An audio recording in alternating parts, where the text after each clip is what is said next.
ภาคส่วนธุรกิจต่างๆ ได้มีการมอบเงินสุกยูงานมหกรรมกีฬาแห่งชาติครั้งที่ 12 นครหลวงเวียงจันทน์เกม 2025 รวมมูลค่า9,900 ล้านกว่ากีบพิธีมอบรับการสนับสนุนงานมหกรรมกีฬาแห่งชาติครั้งที่ 12 นครหลวงเวียงจันทน์เกม 2025 ได้มีขึ้นที่7พฤศจิกายนอยู่ที่ห้องว่าการนครหลวงเวียงจันทน์โดยต่างหน้ารับของทานอาจสะพักทองศรีพันดอนเจ้าของนครหลวงเวียงจันทน์ประธานคณะกรรมการจัดงานมหกรรมกีฬาแห่งชาติครั้งที่ 12 นครหลวงเวียงจันทน์เกม 2025 การมอบครั้งนี้มีบรรดาธุรกิจห้างห้านจำนวน 15 ภาคส่วนเข้ามอบเงินสนับสนุนรวมมูลค่า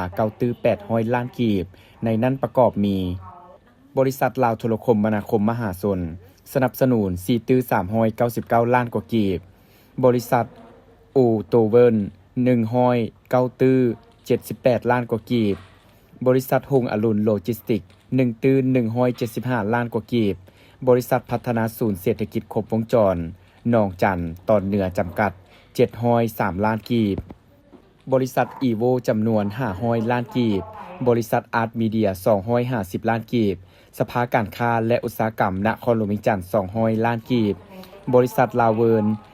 173 ล้านกีบบริษัท CP ลาว100 ล้านกีบ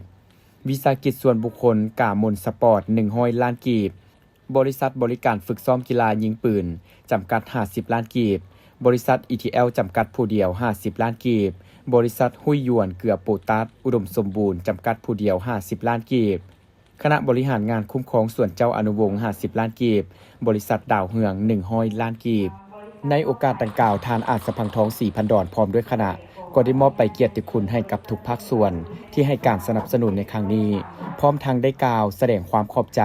ย่องยอสมเสยต่อกับการประกอบส่วนซึ่งเป็นสิ่งสำคัญและยิ่งใหญ่เพื่อเฮ็ดให้การจัดงานมหกรรมกีฬาแห่งชาติครั้งที่ 12 นครหลวงเวียงจันทน์เกม 2025 ที่นครหลวงเวียงจันทน์เฮาเป็นเจ้าภาพจัดขึ้นในระหว่างวันที่